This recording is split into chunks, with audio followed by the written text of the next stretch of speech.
Sistem Necromancer, bab 551 sampai dengan 555. Bab 551 biarkan aku membunuh seseorang. Wu Heng menatap gadis peri di sampingnya dengan bingung. Silagui menjelaskan, ini rencana tim penegak hukum gereja Abu Suci Klan Darah. Kudengar mereka terdiri dari para pendeta terlatih khusus dan orang-orang dengan kemampuan khusus, dan mereka menangani masalah-masalah yang berkaitan dengan agama dan keamanan internal klan. Setelah menjelaskan, dia menatap Wu Heng dengan bingung, mengapa kamu memberiku rencana ini? Wu Heng menggelengkan kepalanya. Entahlah, aku cuma dengar vampir juga punya gereja.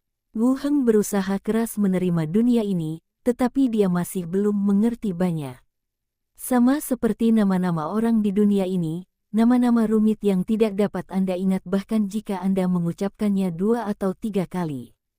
Penduduk setempat, di sisi lain, dapat mengingat satu sama lain setelah memperkenalkan diri mereka sekali. Lihat apa kata surat itu. Sheila duduk di samping. Wu Heng meletakkan lambang itu di meja kopi di depannya dan terus membolak-balik amplop itu, dan sepucuk surat terjatuh. Master Pulau Wu Heng. Laut Zamrud adalah wilayah khusus tempat para bajak laut dan kelompok agama bercokol. Pada tahun-tahun awal, karena perubahan dalam suku, 4 penjahat diasingkan. Aku memberimu status sebagai petugas penegak hukum, memberimu wewenang untuk menyelidiki dan menangani vampir yang tidak pantas dan menjaga kehormatan klan vampir.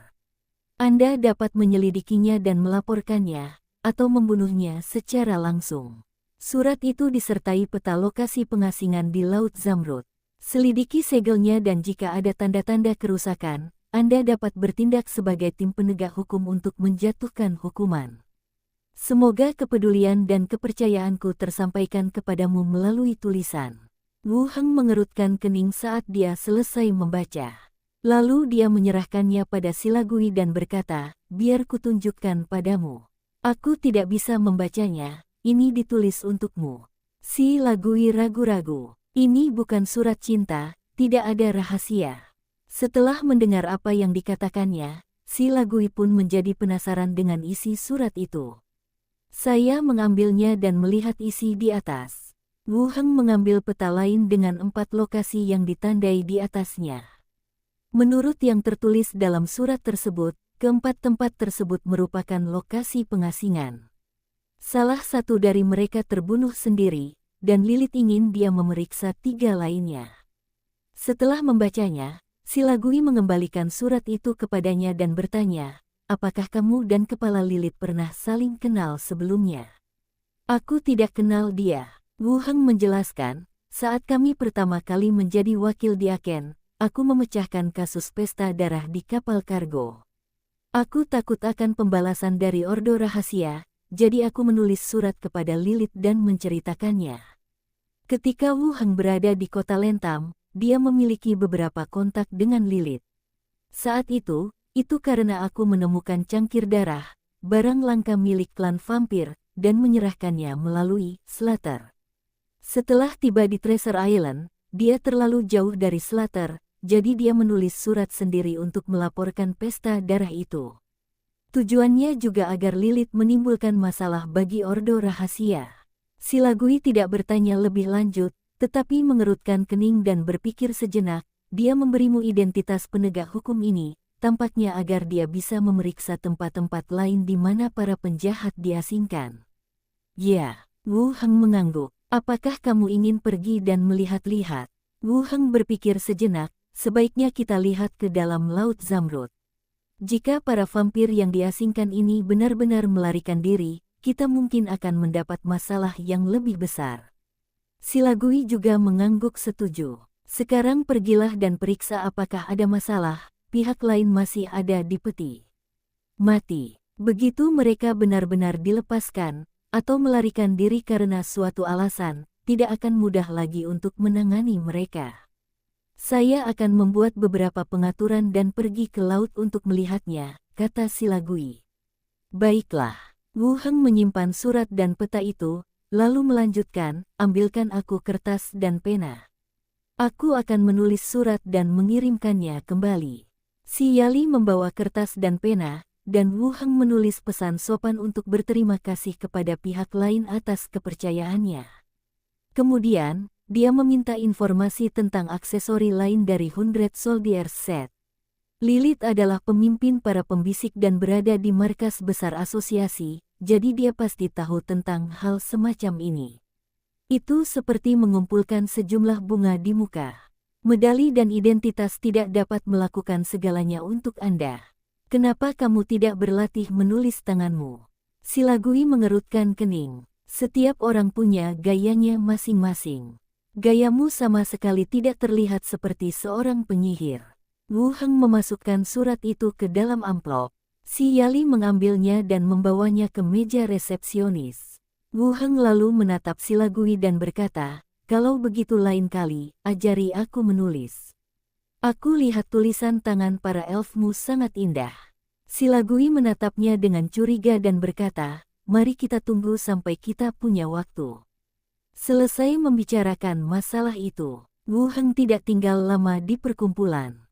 Ia keluar dari aula dan kembali ke kediamannya.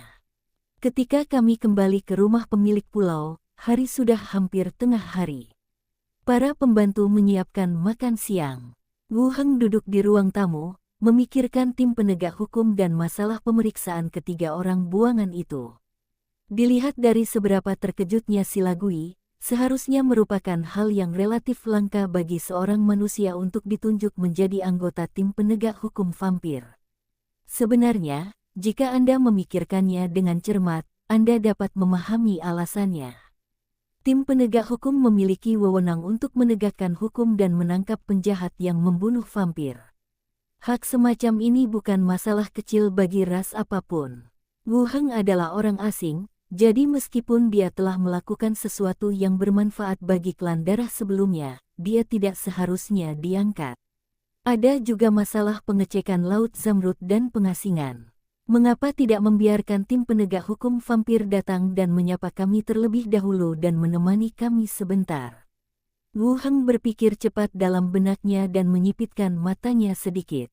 Dia ingin aku membunuh mereka. Wu Heng mendapat secercah inspirasi. Gayanya dalam melakukan sesuatu beberapa kali adalah membunuh orang tersebut terlebih dahulu dan kemudian melaporkan masalah tersebut kepada atasannya. Entah itu pesta darah dari darah pucat, atau dilihat dari gaya Wu Heng sebelumnya dalam melakukan sesuatu, pada dasarnya dia membunuh orang terlebih dahulu dan kemudian melaporkannya kepada Lilith. Wu Heng menyipitkan matanya. Alih-alih memintaku memeriksa apakah Exile masih ada di sana, dia malah membunuhnya secara langsung untuk menjernihkan beberapa potensi kekhawatirannya. Ini juga menjelaskan mengapa tim penegak hukum vampir tidak dikirim untuk memeriksa. Sebaliknya, ia menunjuk orang asing seperti dirinya untuk menyelidiki beberapa penjahat yang diasingkan. Anak baik, biarkan aku membereskan masalahnya. Wu Heng langsung mengetahuinya. Tuan, waktunya makan. Robe melambaikan tangannya. Wu Heng menenangkan pikirannya, berdiri dan masuk ke restoran untuk makan. Setelah makan siang bersama, Wu Heng mengenakan topi kondektur kereta di halaman dan menuju ke kota Lopez. Grup Lambang Ular, ruang VIP. Wu Heng duduk di dalam kamar dan menunggu sebentar. Kemudian, peri cantik, Laetili, mengenakan gaun sutra hijau tua, membuka pintu dan masuk. Tersenyumlah dan membungkuk sedikit. Wu Heng mengangguk dan bertanya langsung, apakah barang yang saya pesan sudah siap? Letili tersenyum percaya diri, semuanya sudah diantar kemarin. Aku cuma nggak tahu kamu di mana, kalau nggak, aku pasti sudah memesannya. Wu Heng menatap orang lain dengan heran. Saya memesan 4 flame furnace dengan spesifikasi berbeda. Waktu pengirimannya hampir sama dengan terakhir kali saya memesannya. Melihat keraguannya, Letili menjelaskan, saya mengatur beberapa lokasi untuk bekerja secara bersamaan, sehingga waktu penyelesaiannya akan sama. Wu Heng mengangguk, merasa bahwa wanita ini cukup pintar. Terkait kerja sama saya dengan beliau, belum ada kabar kecuali alat peraga perubahan penampilan, namun semua pesanan lainnya berjalan lancar. Hal ini sangat kontras dengan konsorsium Treasure Island. Yang satu tidak pandai dalam hal apapun, sementara yang lain berusaha sekuat tenaga menyelesaikan segala sesuatunya setiap saat. Di mana barangnya? Tanya Wu Heng. Ikut aku. Ada di gudang belakang. Letili berdiri dan membawanya keluar dari ruang VIP, lalu berjalan keluar menyusuri koridor. Kami berjalan sampai ke gudang dan membuka pintu besi untuk menampakkan 4 bangunan tungku api yang belum dirakit. Wu Heng melihat sekeliling dan melihat tidak ada yang salah. Semuanya dimasukkan ke dalam kantung luar angkasa. Setelah menyimpannya, keduanya kembali ke ruang VIP. Letili bersandar di sofa, menyilangkan kaki jenjangnya, betis putihnya terekspos dari balik roknya. Apakah pelanggan perlu mengisi pesanan lain? Wu Heng berkata, selanjutnya, isi formulir permintaan pengambilan jenazah. Sama seperti sebelumnya. Oke. Letili membungkuk dan mengisi sendiri perintah itu. Wu Heng melirik orang lain dan bertanya, apakah ada target untuk tahun ini? Letili melirik dan berkata, indikator penyelesaian komisi, indikator kinerja, dan indikator pertukaran emas. Berapa banyak emas yang hilang? Mata Letili berbinar, lebih dari 200 kilogram. Agak berlebihan di awal tahun baru. Wu Heng mengangguk dan berkata lembut, suruh seseorang menyiapkan koin emas. Aku akan melengkapi jumlah emasnya untukmu. Mata Letili melebar sejenak, lalu berubah antusias. Benarkah? Saya suka mitra yang cerdas dan cakap, dan saya bersedia membantu Anda memecahkan beberapa masalah, kata Wu Heng dengan nada datar. Baiklah, saya akan meminta seseorang untuk menyiapkannya segera. Letili segera pergi dan meminta orang-orang untuk mulai bersiap. Wu Heng, melihat ekspresi gembira pihak lain, juga merasa geli. Emas telah dikirim ke sini oleh kantor pusat dalam 2 hari terakhir. Mungkin untuk menghemat ruang selama transportasi, perhiasan itu diremas menjadi bentuk bola. Tidak mungkin untuk menjualnya sebagai produk jadi. Selama periode ini, Wu Heng ingin membangun pulau kecil dan membeli sejumlah besar perbekalan dari kafilah tersebut. Bahkan jika dia tidak memiliki kinerja yang sama dengan pihak lain, Wu Heng akan menukarnya dengan koin emas yang mudah dihitung, membantu pihak lain menyelesaikan kinerja, dan juga mendekatkan mereka. Pihak lain juga akan lebih memperhatikan pesanan berikutnya. Setelah menjelaskan semuanya kepada staf, Letili kembali ke ruang VIP dan mulai mengobrol dengannya. Perkataannya menunjukkan bahwa ia lebih tertarik pada identitasnya sebagai tamu terhormat. Sepasang mata saling memandang dari waktu ke waktu. Tak lama kemudian, berkantong-kantong koin emas didatangkan dari luar. Di depan Wu Heng, dia mulai menghitung. Tuan, saya sedang menghitung hak istimewa lambang Anda dan akan membayar Anda 6.700 koin emas. Oke. Wu Heng mengeluarkan emas itu dan menyerahkannya kepada pihak lain. Kedua belah pihak memeriksa koin dan emas dan merasa sangat puas. Letili menyelesaikan pertunjukan tahunan di awal tahun, dan waktu yang tersisa akan menjadi waktu tambahan, apapun yang dilakukannya. Ini juga akan lebih mudah. Wu Heng menerima koin emas untuk penyelesaian yang nyaman dan juga memamerkan asetnya di depan peri cantik itu. Tunggu sampai semua penyelesaian selesai. Wu Heng berdiri dan berkata, aku tidak akan mengganggumu lagi. Aku harus meminta Nona Letili untuk mengurus komisi itu. Maaf, Pak. Saya akan berusaha sebaik mungkin untuk membantu Anda menyelesaikan permintaan Anda. Wu Heng mengangguk. Jika ada pasukan kavaleri seperti terakhir kali, tolong awasi mereka untukku. Baik secara pribadi maupun melalui perintah. Letili tersenyum, itu sesuai aturan. Aku akan mengawasinya untukmu. Keduanya berjalan keluar gedung konsorsium sambil berbicara. Letili memberi hormat lagi, dan Wu Heng langsung berjalan keluar kota. Di tengah hutan belantara yang sepi, hantu itu menaiki kereta setelah memastikan tidak ada seorang pun yang mengikutinya. Kembali ke Treasure Island, hari sudah hampir senja.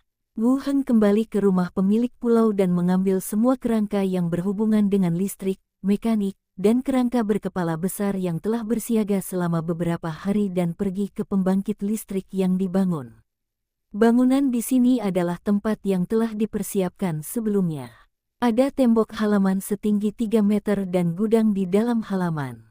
Wu Heng mengeluarkan semua aksesori dan mesin yang telah disiapkan. Mekanik itu memeriksa cetak biru dan terus-menerus memberi perintah melalui tengkorak berkepala besar itu. Sejumlah besar kerangka mengambil tindakan dan mulai merakit berbagai instrumen dan bagian. Wu Heng berdiri di samping dan menyaksikan. Suasana tampak ramai, tetapi ia sebenarnya tidak bisa berbuat banyak. Sejumlah besar penjaga kerangka dikirim dari luar, dan senapan mesin dipasang di dinding untuk melindungi tempat itu sepenuhnya. Kalian teruslah sibuk di sini, kata Wu Heng kepada tengkorak berkepala besar itu. Tidak ada tanggapan yang diterima. Wu Heng kembali ke kediamannya untuk sementara waktu. Keesokan harinya, pagi-pagi sekali, Wu Heng membuka matanya sedikit dan mengangkat selimut tipis yang menutupi pinggangnya. Annette, dengan telinganya yang putih dan terkulai, berlutut di satu sisi dan dengan hati-hati berkata, "Tuan, selamat pagi." Wu Heng dengan lembut membelai pipi orang lain, "Apakah kamu bangun sepagi ini?" "Aku sedang di kota Rentam dan dengar dari saudari-saudari budak lainnya kalau banyak orang suka dibangunkan seperti ini. Jadi aku bangun sedikit lebih awal. Apa kalian puas?" Annette memegang pipinya dan mengusapnya lembut. "Puas, Annette sangat baik. Terima kasih, Guru. Tadi malam ketika aku sedang mandi, Annette datang membawa handuk melilitnya untuk melayaniku. Malam harinya, kami beristirahat bersama di kamar. Ketika dia setuju mengikuti Wu Heng, dia sebenarnya sudah memahami nasibnya. Itu tergantung kapan Anda menerimanya. Tunggu hingga keduanya selesai." Wu Heng mencubit telinga lembut orang itu dan berkata, "Baiklah, saatnya bangun. Guru, saya akan membantu Anda." Setelah berpakaian, mereka turun bersama-sama. Setelah sarapan, Wu Heng pergi melihat pembangkit listrik. Karena belum sepenuhnya rampung, saya kembali lagi, naik ke atas, melewati gerbang, dan menuju ke dunia zombie. Dunia zombie, ruang konferensi. Wu Heng duduk di kursi utama, diapit oleh Qi Hancai dan Gao Rong, perwakilan Tiancheng Group yang baru bergabung. Setelah menanyakan tentang situasi kehidupan pihak lain, topiknya dibawa kembali ke konstruksi dasar. Qi Hancai berbicara lebih dulu, "Saya sudah mulai bekerja di pertanian musim semi, dan kami memiliki banyak peralatan pertanian dan pekerja. Meskipun Wu Heng membeli makanan terus-menerus, pertanian masih harus terus berjalan.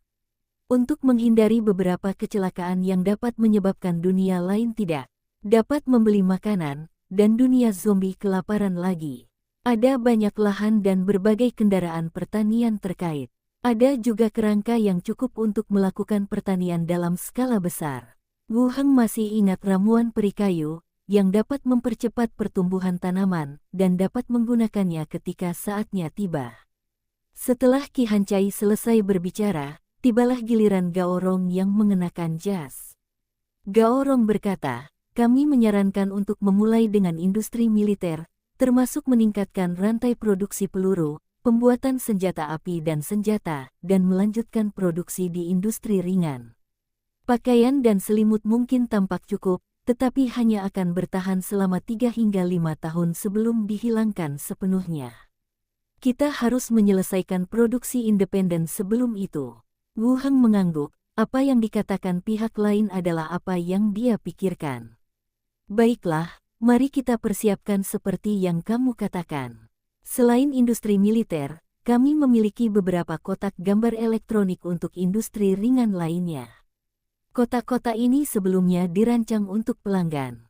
Jika ada yang serupa, kami dapat memperbaikinya dan memproduksinya," kata Gao Rong dengan percaya diri. "Ya, tapi pertama-tama saya butuh mesin cetak koran. Bukan mesin fotokopi biasa, tapi yang bisa mencetak dalam jumlah banyak seperti koran." Dengarkan permintaan ini. Gao Rong mengerutkan kening. Menurutnya, surat kabar sama sekali tidak diperlukan. Terlebih lagi, para penyintas semuanya adalah orang-orang modern, dan hal semacam ini telah lama dihilangkan. "Kepala, apakah surat kabar diperlukan?" Ki Hancai berkata, lakukan saja apa yang dikatakan pemimpin. Rancang ini dulu, itu tidak akan memengaruhi hal-hal lain. Gaorong melirik mereka berdua dan mengangguk setuju, baiklah, aku akan melakukannya segera setelah aku kembali. Kirim Gaorong pergi. Wu Heng mengeluarkan tungku api. Biarkan Ki Hancai mengatur konvoi dan pergi ke berbagai kota di kota Xinfu bersama Wang Haibing untuk memulihkan listrik. Sore harinya, Wu Heng pergi ke kota. Setelah menyingkirkan sekelompok zombie, kami kembali ke Treasure Island. Malam tiba. Desir-desir-desir gelombang. Lampu jalan tiba-tiba menyala, menerangi area tengah. Cahayanya stabil dan lembut, menerangi jalan yang awalnya gelap, seakan-akan hari telah tiba.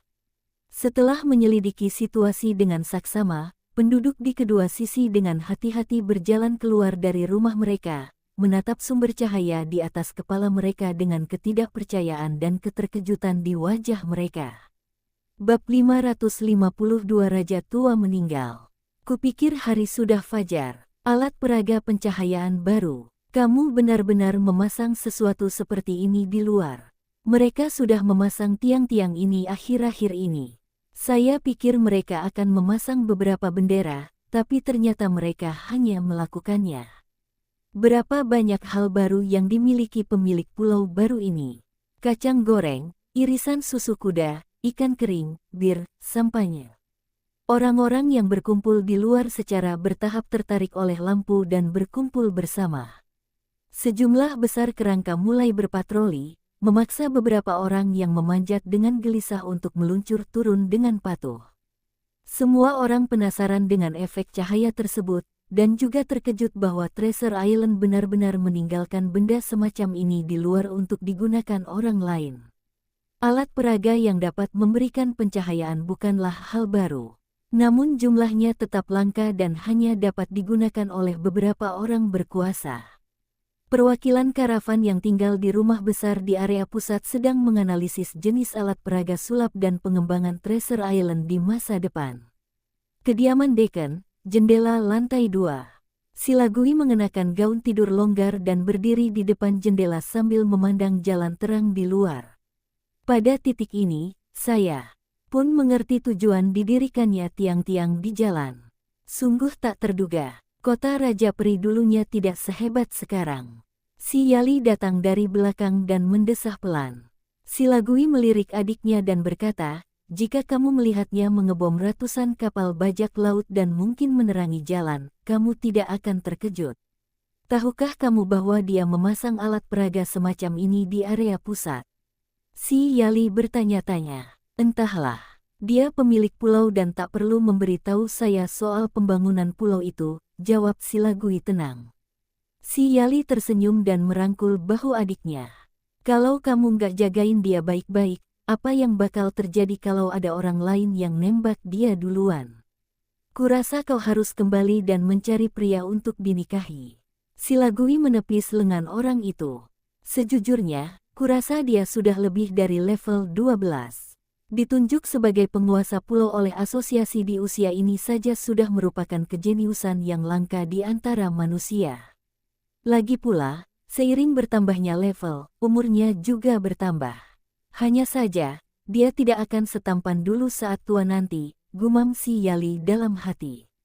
Silagui membuka matanya lebar-lebar dan menatapnya dengan tak percaya. Saya tidak menyangka Anda akan berpikir sejauh itu.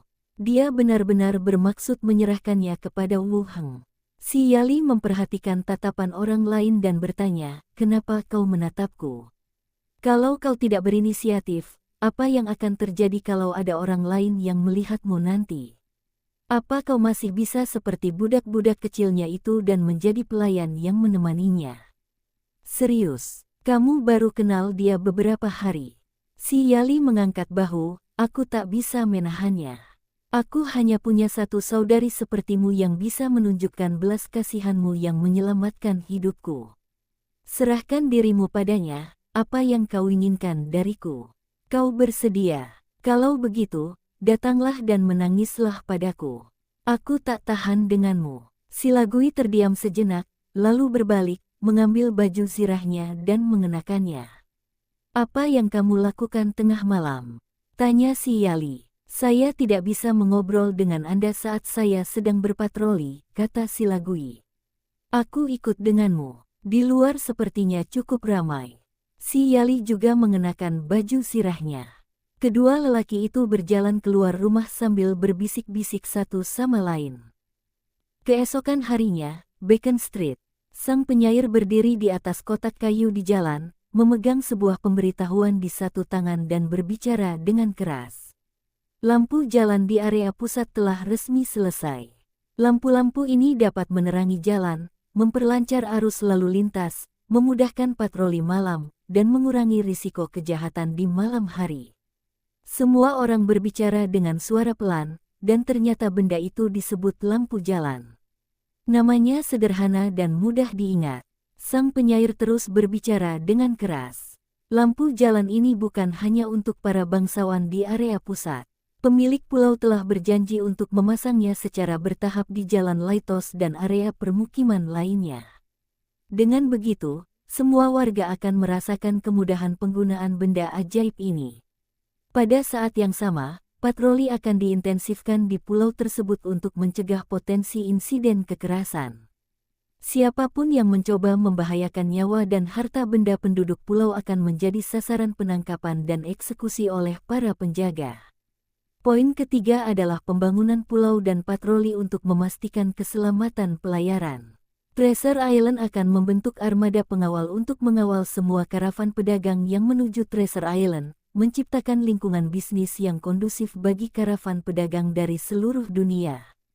Saya berharap semua orang bekerja sama untuk menciptakan rumah yang bahagia dan indah. Setelah kata-kata itu diucapkan, seluruh hadirin tetap diam. Apakah alat peraga semacam ini akan diberikan kepada warga biasa? Pemilik pulau menulis laporan kepada penduduk biasa. Ini tampaknya berbeda dari sebelumnya. Pemilik pulau mengatakan bahwa kita semua harus membangun rumah bersama-sama. Wah, gelombang. Seluruh tempat itu langsung mendidih karena kegembiraan dan semua orang mulai berbicara. Kamar pribadi kedai minuman. Apa? Dia mau pasang lampu jalan kayak gini di Laitos Street dan pelabuhan. Seorang perwakilan karavan berhenti dan menatap orang yang baru saja masuk dengan tatapan bingung. Ya, berita pagi ini, selebaran yang dibagikan oleh Mansion Master Pulau. Perwakilan lain mengangkat selebaran di tangannya. Nyata, itu jelas tertulis di propaganda, dan beberapa penyair juga memproklamirkannya. Itu sudah dikatakan, jadi bagaimana mungkin itu salah? Pria yang lain menyesap anggurnya dan melanjutkan, disebutkan juga bahwa armada akan dibentuk untuk mengawal rute pelayaran dan menciptakan lingkungan maritim yang kondusif. Ini, area tengahnya terang benderang seperti siang hari tadi malam dan berlangsung sepanjang malam. Ia menghilang di pagi hari. Semua orang terkejut dan terkesan dengan keberanian pemilik pulau dan keajaiban alat peraga baru tersebut. Hari ini seluruh jalan Laitos dan pelabuhan akan dilengkapi dengan alat peraga tersebut dan jalur pelayaran juga akan dikawal. Ini berbeda dari tadi malam. Jika ini dapat dilaksanakan, seluruh pulau akan aman dan tenteram, dan karavan akan dapat berlabuh bahkan di malam hari. Beberapa orang terdiam dan memandangi brosur itu satu demi satu. Salah satu dari mereka berdiri dan berkata, "Saya ada urusan. Saya harus kembali dulu. Kita bertemu lagi besok." Setelah berkata demikian, dia berbalik dan pergi. Orang lain juga berdiri dan berkata, "Saya juga akan memberitahu kelompok pedagang tentang masalah ini. Mari kita bertemu lagi lain kali." Saat dia berbicara, yang lain juga bereaksi. Mereka semua bangkit dan pergi. Asosiasi. Si Yali mengerutkan kening dan menatap adiknya. Apakah dia benar-benar dari tempat kecil? Apakah dia berbohong padamu? Si Lagui menyingkirkan selebaran itu dan berkata, "Itu tertulis di materi asosiasi. Ada waktu dan tanda tangan diaken setempat. Bagaimana mungkin itu palsu? Lalu dari mana dia mendapatkan semua alat peraga yang aneh dan ganjil ini?"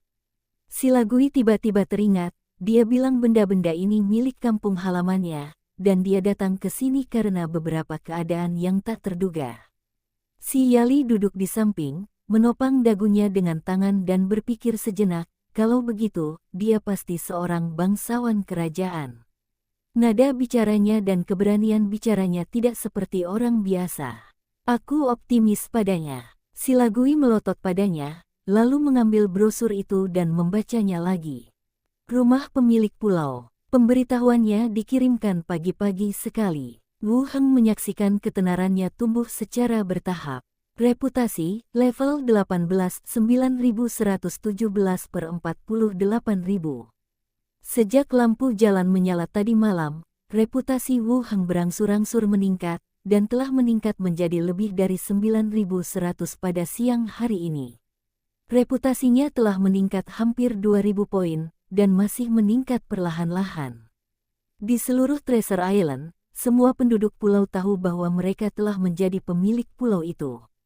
Dalam kasus ini, masih ada perbaikan. Tampaknya ketenaran bukan hanya tentang dikenal semua orang. Tingkat pengakuan juga harus diperhitungkan dalam ketenaran.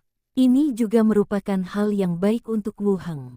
Anda dapat terus memperoleh poin reputasi dengan meningkatkan lokasi manajemen kedua dunia. Arah Treasure Island adalah berkembang secara modern, menerbitkan lebih banyak pengumuman, dan membangun reputasi, pikir Wu Heng. Jika pengumumannya efektif, ide koran pun pasti akan efektif.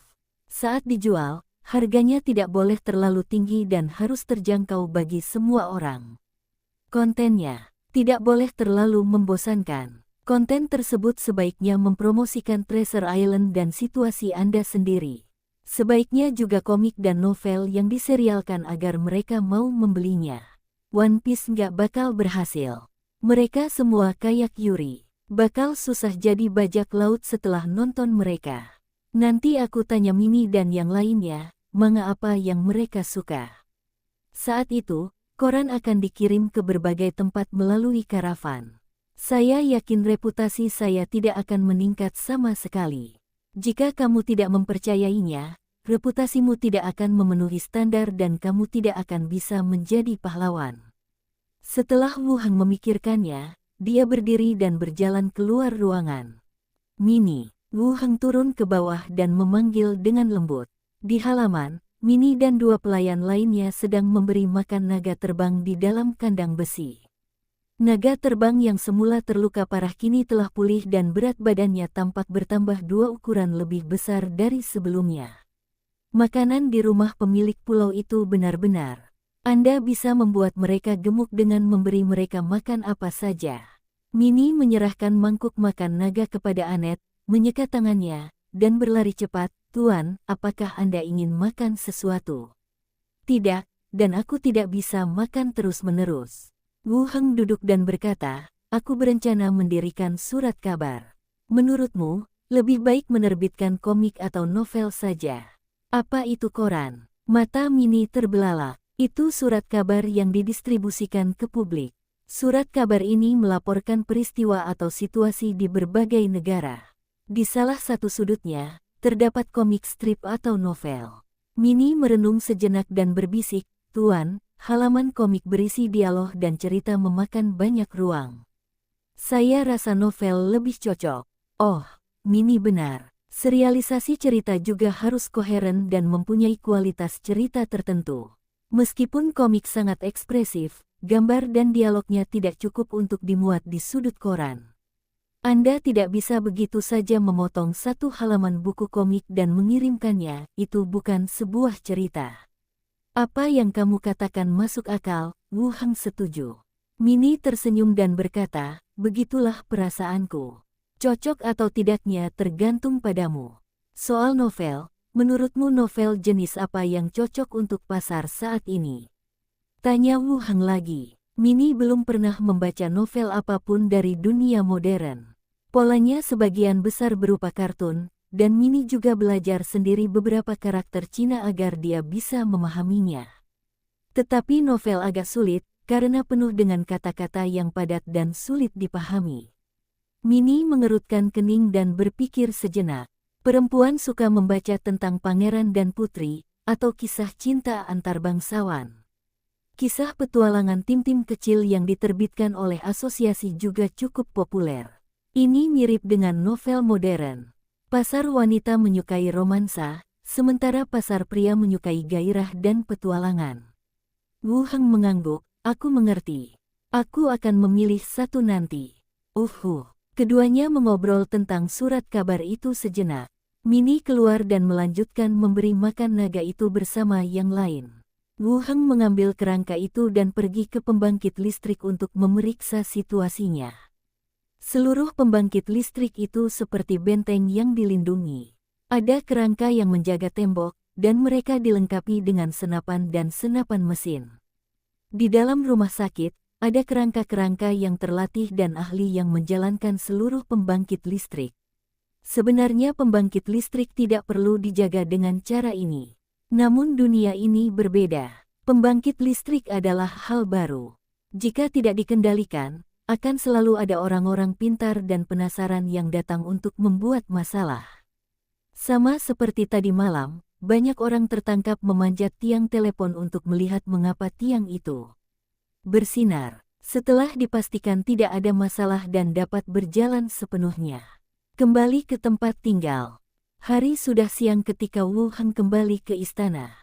Dia memeriksa kembali reputasinya. Reputasi, level 18 12.217 per 48.000. Efek dari selebaran ini cukup bagus. Dalam satu pagi, jumlahnya sudah mencapai 10.000. Sekarang tampaknya laju pertumbuhannya tidak selambat itu. Koran-koran berikutnya akan disebarkan ke berbagai tempat untuk lebih mempromosikan diri kita, dan efeknya pasti akan lebih baik.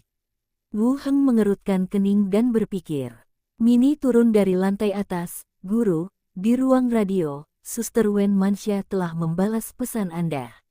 Baiklah. Wu Heng berdiri dan langsung berjalan ke atas. Terakhir kali kita menghubungi satu sama lain adalah ketika saya baru saja kembali dari Rentam City. Saya naik sampai ke lantai 3 dan memasuki ruangan di dalam stasiun radio. Dia mengambil buku catatan yang mencatat lokasi stasiun radio Wen Mansa dan melihatnya. Tulisan tangannya belum kering, mungkin baru saja ditulis. Di bawah koordinasi Dukun Orc, kami telah menegosiasikan beberapa perjanjian penambangan dengan berbagai suku, dan penambangan dapat segera dimulai. Menjanjikan lebih banyak pekerjaan kepada para orc kini menjadi sangat populer. Kudengar banyak pemimpin suku orc telah menemui dukun, dan beberapa bahkan mengirimiku bulu dan permata yang bagus. Siapa bilang orc lebih praktis? Kurasa mereka mengerti memberi uang dan hadiah. Dalam beberapa hari terakhir, sejumlah besar penduduk kerajaan Yeko berbondong-bondong ke kota Rentam. Awalnya, kami mengira mereka adalah pasukan musuh yang dikirim ke kota. Setelah diselidiki, kami menemukan bahwa mereka hanyalah penduduk biasa dan beberapa pengusaha serta pejabat yang membawa aset mereka ke kota Rentam dan membeli properti, tampaknya berniat untuk menetap. Wu Heng mengamati masalah mineral dukun. Inilah yang telah ia diskusikan dengan dukun orc di kota Rentam. Ini baru saja diselesaikan sekarang, dan tampaknya tidak sesederhana yang dikatakan di awal. Sejumlah besar penduduk dari kerajaan Yeko muncul di kota Rentam. Pelabuhan kota Netale di kerajaan Yeko telah ditutup. Angkat mikrofon. Wu Heng berkata, Wen Manxia, bisakah kamu mendengarku? Sebuah suara yang agak gembira datang dari seberang. Guru, saya dapat mendengar Anda. Mendengar suara itu, Wu Heng merasakan kerinduan di hatinya dan bertanya, apa kabar? Bagaimana kabar bayinya? Suara Wen Manxia dipenuhi senyum, semuanya baik-baik saja, jangan khawatir, hanya saja ASIku akhir-akhir ini melimpah dan kamu tidak ada di sini. Kamu ngomong apa? Kayaknya aku mau makan deh. Saat bayinya keluar, ia tidak akan punya pemilik lagi. Saya masih bisa bersaing dengan anak itu. Hehe. Wen Manxia tertawa pelan. Wu Heng terus bertanya, mengapa begitu banyak penduduk kerajaan Yeko pergi ke kota Rentam? Suara Wen Manxia juga berubah serius. Beberapa orang berkuasa dan kaya baik-baik saja. Mereka membawa uang dan membeli properti serta toko. Sisanya datang dan membentuk beberapa geng baru, bersaing dengan geng-geng lokal untuk memperebutkan wilayah. Banyak yang tewas. Sudahkah kau tahu mengapa mereka berkumpul di kota Rentam? Wen Manxia berhenti sejenak dan berkata, sepertinya begitu. Raja tua itu sudah meninggal. Bab 553 Situasi Kacau. Mendengar raja tua itu telah meninggal, Wu Heng mengerutkan kening. Masalah kecil di kerajaan Yeke ini terus terjadi berulang kali selama beberapa waktu. Raja tua itu mengalami koma, dan seluruh kerajaan terkena dampaknya. Beritanya kali ini adalah dia telah meninggal. Sebaliknya, saya tidak merasa terlalu terkejut. Apakah informasinya dapat dipercaya? Tanya Wu Heng. Semua ini memang disebarkan secara pribadi, tapi aku merasa masih ada kemungkinan tertentu. Kita tidak bisa merasakan apa pun, tapi penduduk dan pedagang kaya di kerajaan-kerajaan ini pasti tidak akan pergi tanpa alasan, analisis Wen Manxia. Wu Heng kemudian bertanya, apakah ada hubungan langsung antara kematian raja dan pelarian mereka? Wen Manxia berkata, menurut mereka, ada berbagai faksi di kota ini. Tentara, prajurit, dan penjaga semuanya menjadi faktor yang tidak stabil. Terutama para pedagang. Beberapa properti mereka disita tanpa alasan. Situasinya kacau dan semua orang berusaha mencari jalan keluar. Wu Heng mengira bahwa perebutan tahta hanyalah perebutan antara pangeran yang memimpin pasukannya untuk saling membunuh. Siapapun yang menang akan berkuasa. Begitulah cara penayangannya di TV juga. Tampaknya hal itu masih akan memengaruhi orang biasa. Apakah ada bahaya di sana? Tanya Wu Heng. Aku tidak dalam bahaya di sini. Para pengawal yang kau tinggalkan untukku saat kau pergi sudah cukup untuk menekan kota Lentam. Lagi pula, kerajaan Yeko mungkin tidak punya energi untuk peduli padaku, kata Wen Manxia dengan nada santai. Terakhir kali dia pergi, Wu Heng meninggalkan 6 kerangka level 15 dan 2000 kerangka level 10 sebagai pengawal pribadi untuk melindungi Wen Manxia. Kerangka level 10 ini semuanya adalah prajurit kerangka yang dipromosikan di dunia zombie. Tidak ada profesi khusus, tetapi semua orang memulai dari pertarungan level 1, dan spesialisasi senjata dan spesialisasi baju zirah mereka di atas mahir. Di tempat seperti kota Rentam, tidak ada masalah dalam melindungi keselamatan Wen Manxia. Apakah ada kabar dari Slater? Wu Heng melanjutkan bertanya. Diakon Slater datang beberapa hari yang lalu, merumuskan arahan bisnis Golden Chat, lalu kembali ke kota Blackrock. Kudengar situasi di sana tidak terlalu baik.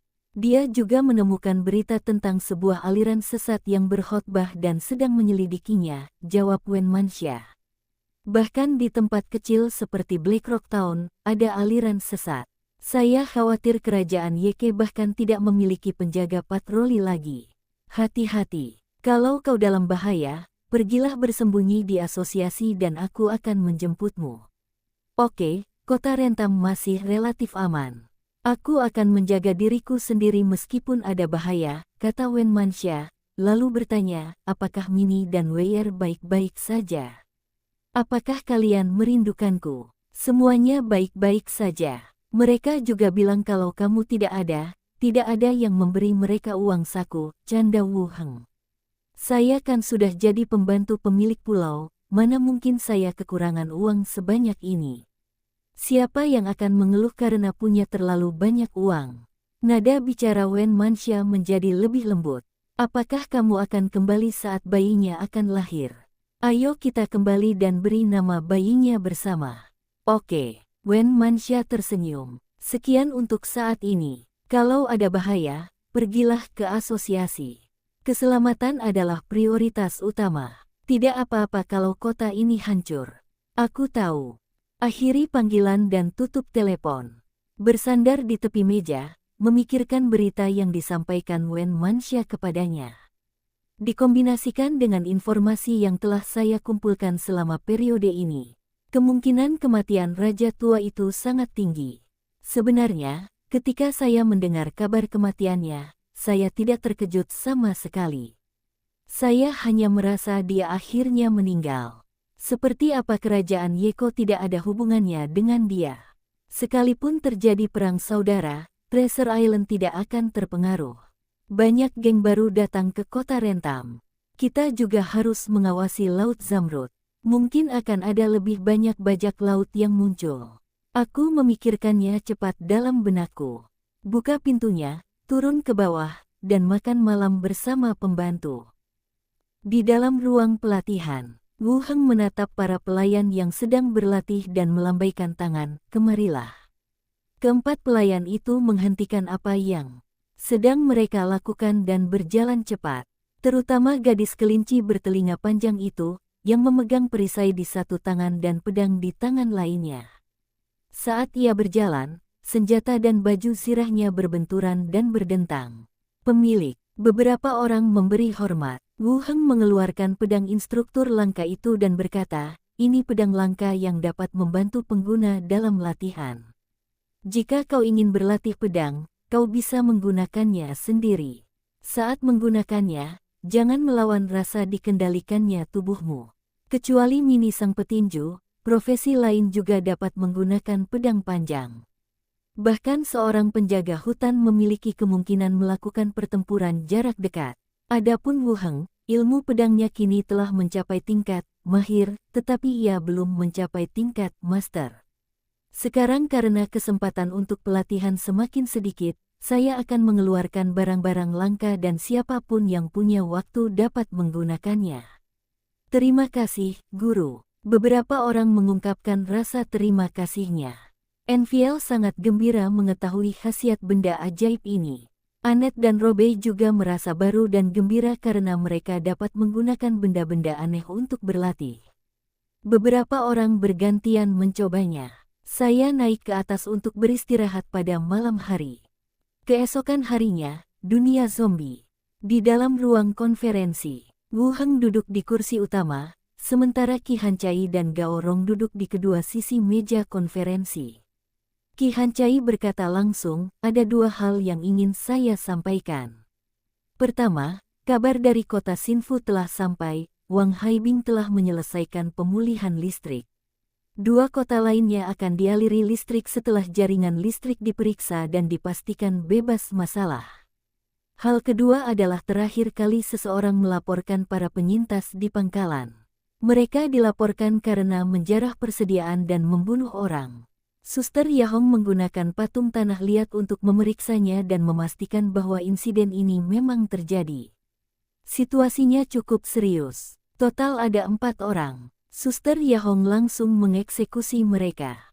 Beliau juga akan melakukan investigasi terhadap para penyintas yang bergabung dengan pangkalan nanti.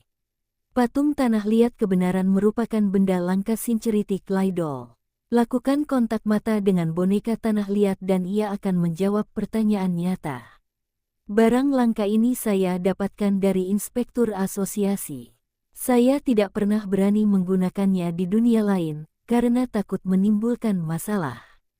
Terakhir kali, Li Yahong ingin menyelidiki masalah pelaporan para penyintas pangkalan, jadi dia meminta Qi Hancai untuk meneruskannya kepadanya.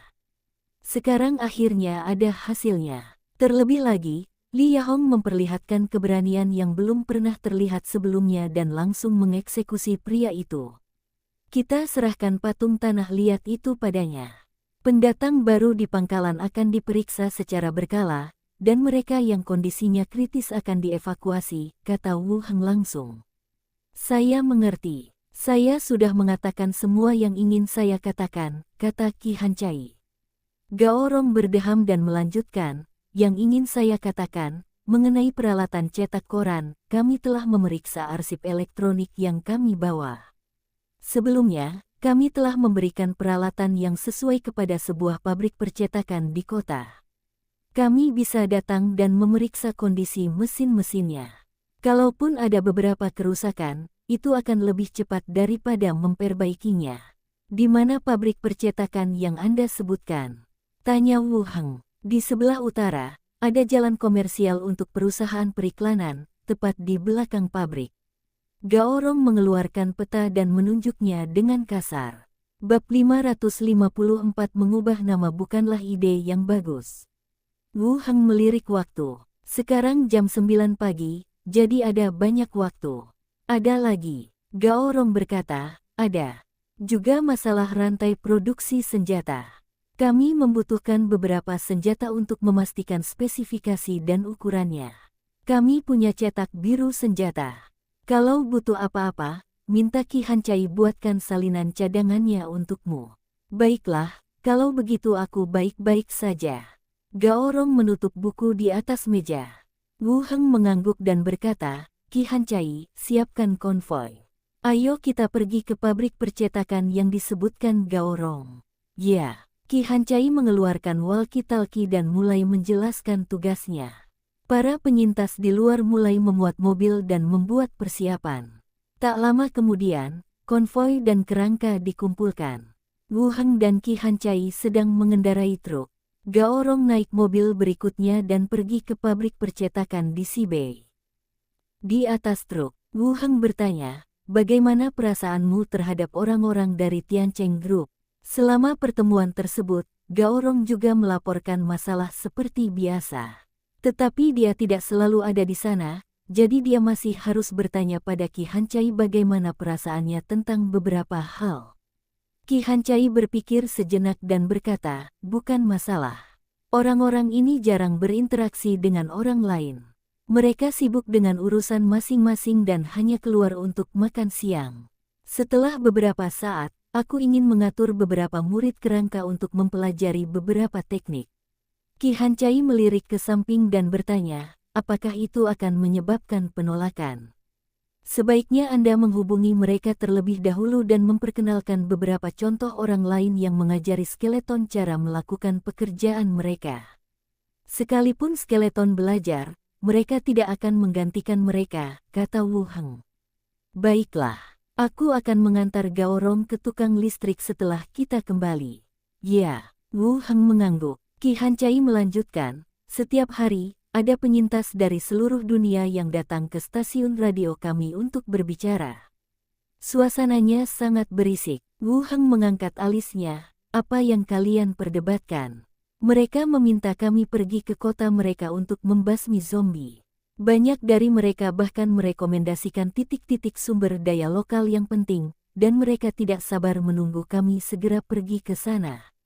Mereka juga bilang selama kami bergabung, mereka hanya menginginkan makanan. Mereka terdengar sangat menyedihkan, kata Qi Hancai. Wu Heng sedikit mengernyit. Seiring perkembangannya, Wu Heng perlu membasmi zombie untuk mendapatkan pengalaman, dan ia juga perlu menjalin koneksi dengan lebih banyak penyintas untuk meningkatkan pengaruhnya dan mengumpulkan reputasi. Namun masalahnya sekarang adalah saya agak terlalu sibuk. Kota Yangtong belum sepenuhnya dibersihkan, dan tidak seorang pun tahu kemana perginya Raja Zombie yang ditarik oleh tim penyelamat terakhir kali. Saya bersedia pergi ke berbagai kota untuk menyelamatkan para korban dan membiarkan lebih banyak orang bertahan hidup. Tapi saat ini aku benar-benar tidak punya waktu. Aku akan kembali dan memikirkan solusinya. Kalian jelaskan dulu kepada para penyintas di berbagai tempat. Kita juga sedang menyusun rencana agar semua orang bisa bertahan sampai kita tiba di sana. Wu Heng mendesah. Qi Hancai juga tersenyum dan berkata, aku akan memberitahu mereka saat aku kembali. Konvoi terus bergerak maju.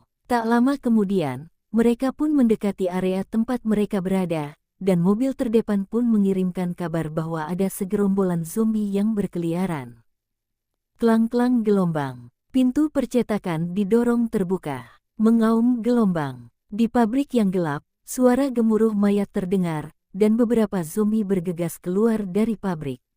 Makhluk itu memperlihatkan taring dan cakarnya, dan mengeluarkan bau amis.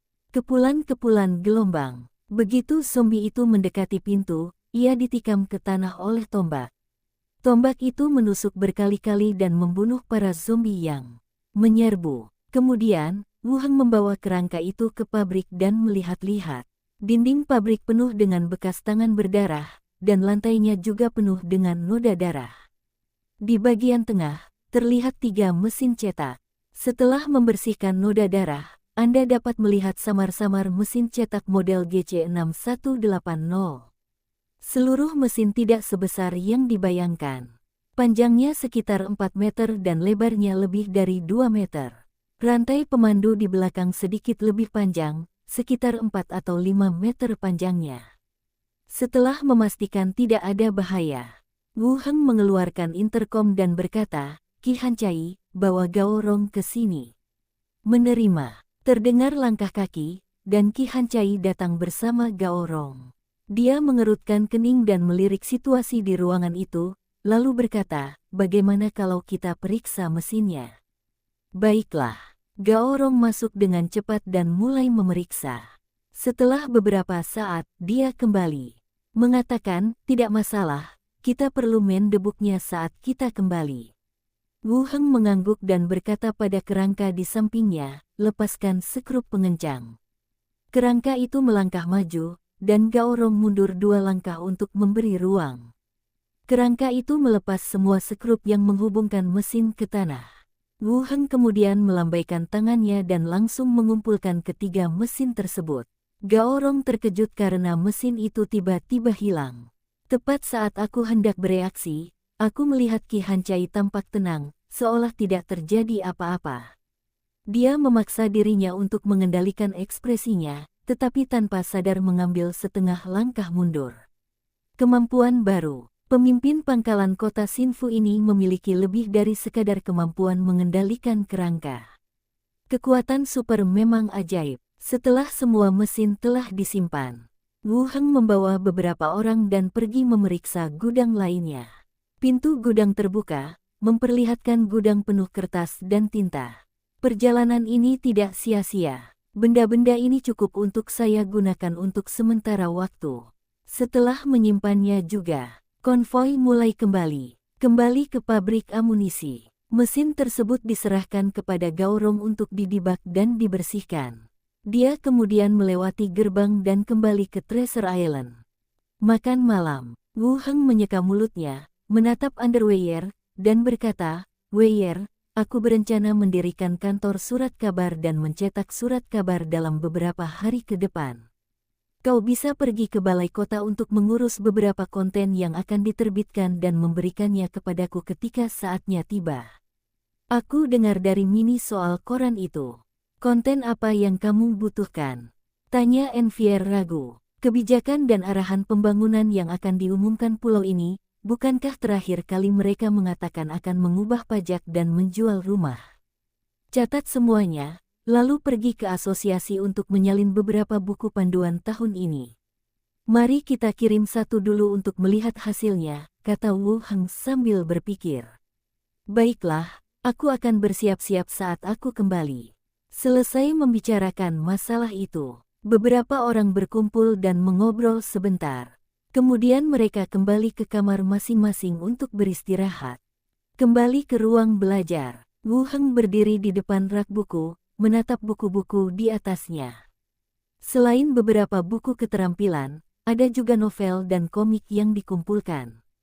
Glenda mendekat dan berkata, "Apakah Anda sedang memilih novel untuk dimuat berseri di surat kabar Anda?" "Baiklah, apakah Anda punya rekomendasi?"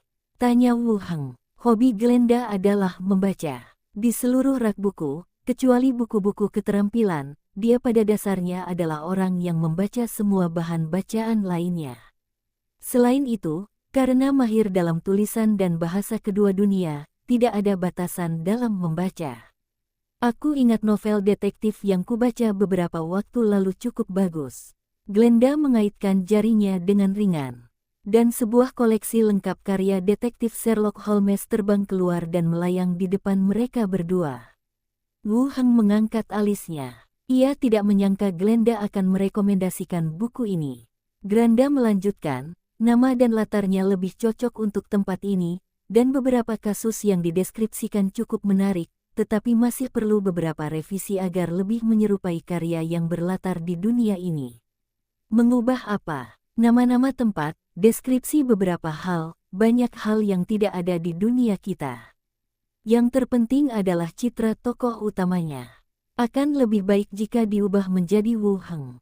Wu Heng menggaruk kepalanya. Menghapus beberapa item yang tidak bisa dipahami memang bisa dimengerti, tapi mengganti nama protagonisnya agak keterlaluan. Glenda berputar dan datang ke sisinya yang lain, berkata, kamu sudah menyalinnya, jadi kenapa kamu masih peduli? Dan apa tujuanmu menerbitkan novel ini secara berseri?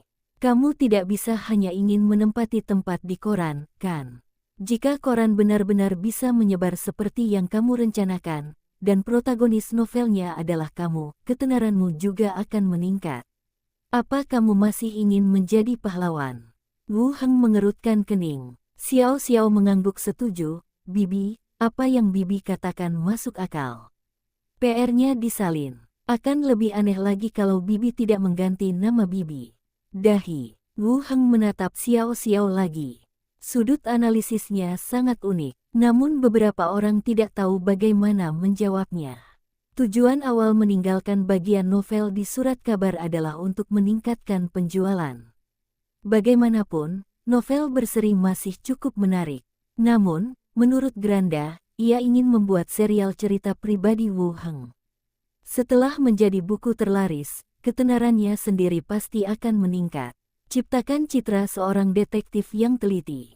Kisah semacam ini bukanlah hal yang aneh di dunia ini.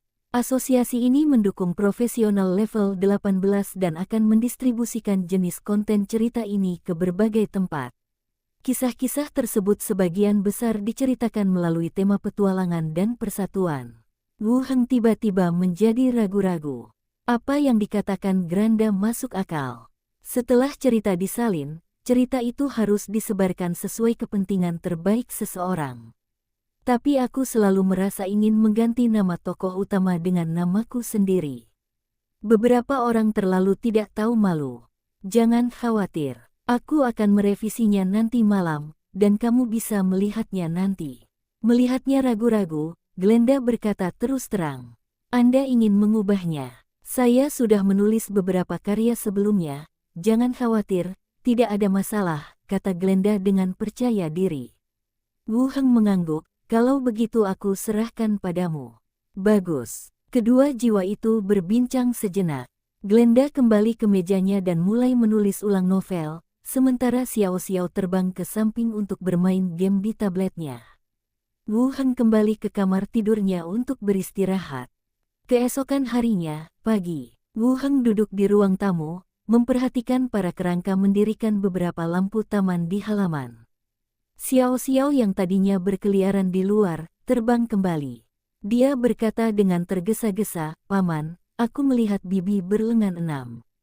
Dia membawa orang ke pulau itu dan bertindak licik. Bab 555 perubahan yang cukup besar.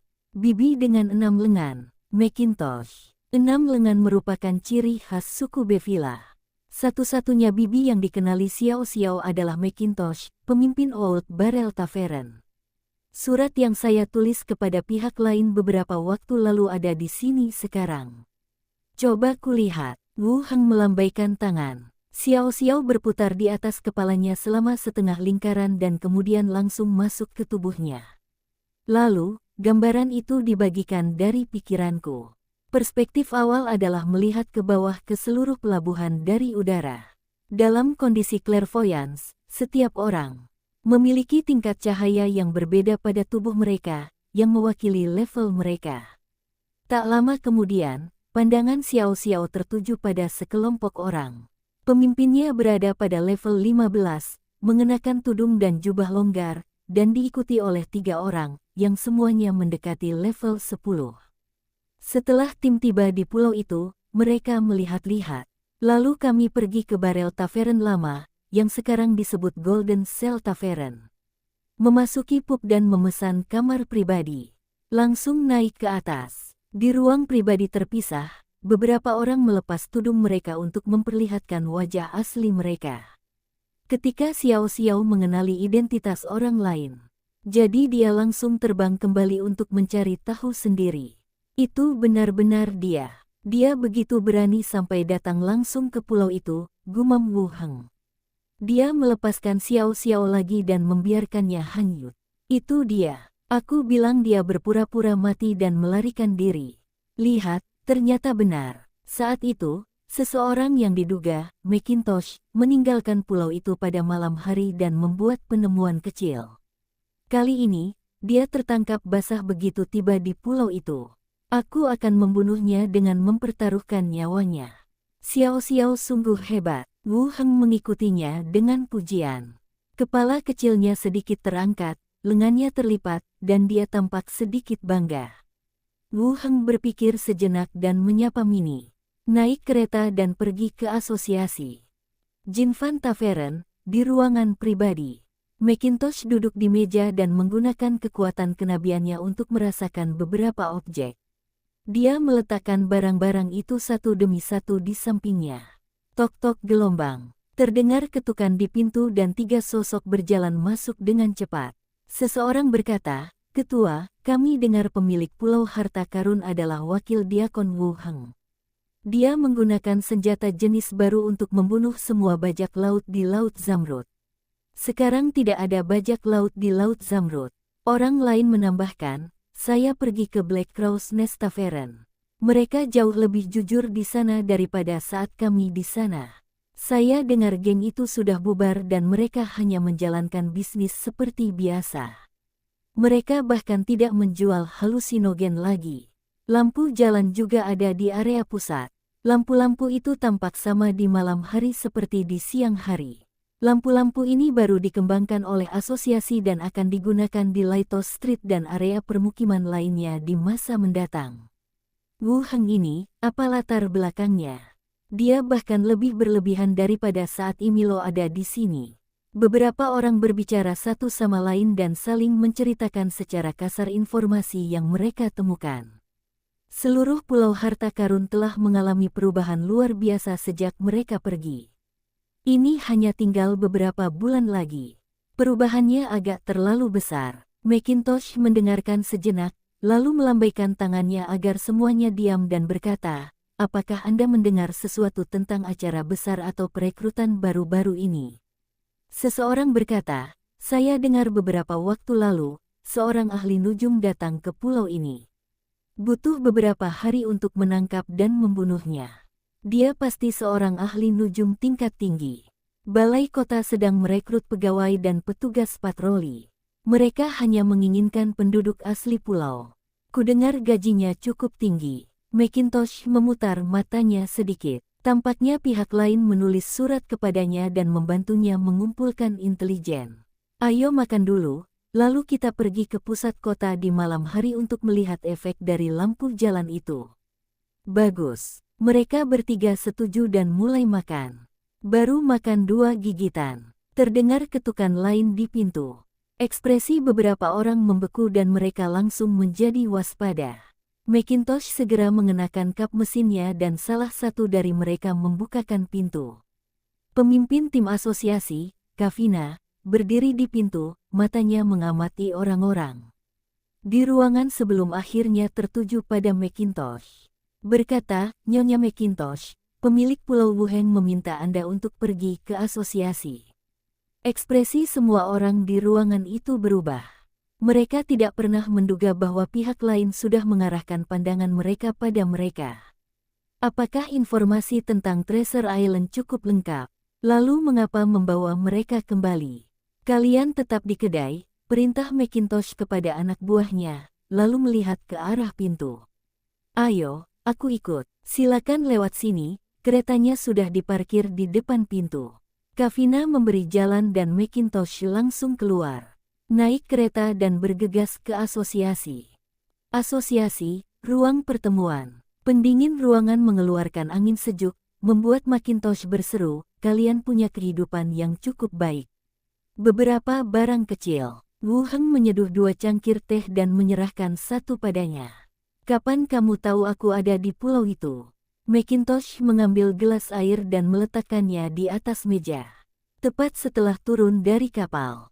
Macintosh menatapnya lekat-lekat. "Apakah itu surat yang kuterima darimu?" "Wah, bukankah ada nama yang tertulis di situ?" Macintosh bertanya dengan ragu, "Kau memang pengumpul informasi yang hebat, kenapa kau meneleponku kembali?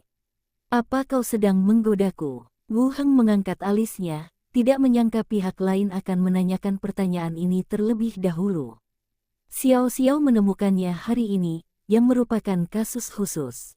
Namun kita tidak bisa mengawasinya dari pelabuhan sepanjang waktu. Lagi pula, Tidak semua musuh dapat diidentifikasi berdasarkan levelnya. Caranya berbeda. Bagaimana menurutmu? Maukah kau kembali dan membantuku?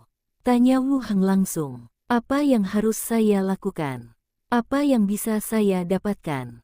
Macintosh luar biasa tenang, kata-katanya terdengar seperti negosiasi geng. Dia tidak menunjukkan rasa takut terhadap pemilik pulau muda itu. Wu Heng berkata, yang perlu kau lakukan adalah membantuku mengumpulkan intelijen di pulau ini dan membantuku menangani situasi berbahaya di pulau ini. Selain tempat tinggal dan tempat bergantung, yang bisa kuberikan padamu adalah statusmu. Kau bukan lagi ketua geng, melainkan pejabat kunci Pulau Harta Karun. Apakah kau percaya padaku? Tanya Macintosh. Saya sudah memikirkan apa yang bisa saya dapatkan dan apa yang bisa saya bayar sebelum datang ke sini. Jika tidak, dia tidak akan membawa orang langsung ke pulau itu. Aku akan menandatangani kontrak perbudakan denganmu, kata Wu Heng. Mata Macintosh langsung menyipit, dan nadanya sedikit mengejek. Tuan Wu Heng sangat arogan. Hanya karena aku bicara beberapa patah kata dengannya, dia ingin aku menandatangani kontrak untuk menjual diriku. Atau dia memintaku kembali hanya untuk menghinaku. Saya punya beberapa rahasia dan butuh anak buah saya yang lebih bisa diandalkan. Macintosh melirik sekilas ke arah para pelayan di belakangnya dan bertanya, bagaimana jika saya tidak setuju? Bukan apa-apa. Sebagai teman, aku senang melihatmu masih hidup. Wu Heng tersenyum. Aku agak bingung. Apa maksudmu sebenarnya? Macintosh menatapnya. Melihat bahwa ia tidak berniat menahannya, ia berkata, aku akan memikirkannya. Setuju atau tidak, aku akan memberitahumu. Aku hanya berharap kau tidak mempersulit kami. Dilihat dari nadanya, penolakan lebih mungkin terjadi. Akan menyenangkan untuk tinggal di pulau ini selama beberapa hari dan melihat perubahannya. Baiklah, tidak ada yang lain, aku akan kembali dulu. Macintosh berdiri, membungkus dirinya dengan erat lagi, membuka pintu dan keluar. Tanpa menunggu Wu Heng berdiri, pintu terbuka lagi, dan si Lagui menengok ke dalam. Apakah yang barusan itu seorang wanita? Bagaimana kau tahu kalau dia seorang wanita? Tanya Wu Heng. Dari cara berjalannya saja aku sudah tahu dia perempuan.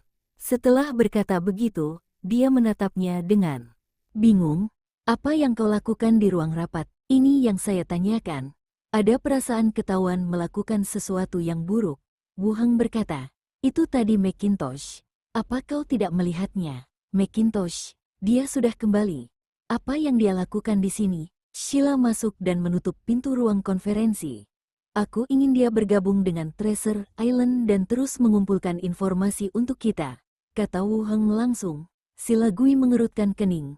Karena masalah dengan Necromancer dari Sekte Takdir, ya, waktu Macintosh ada di pulau itu, intelijen Pulau Harta Karun cukup bagus.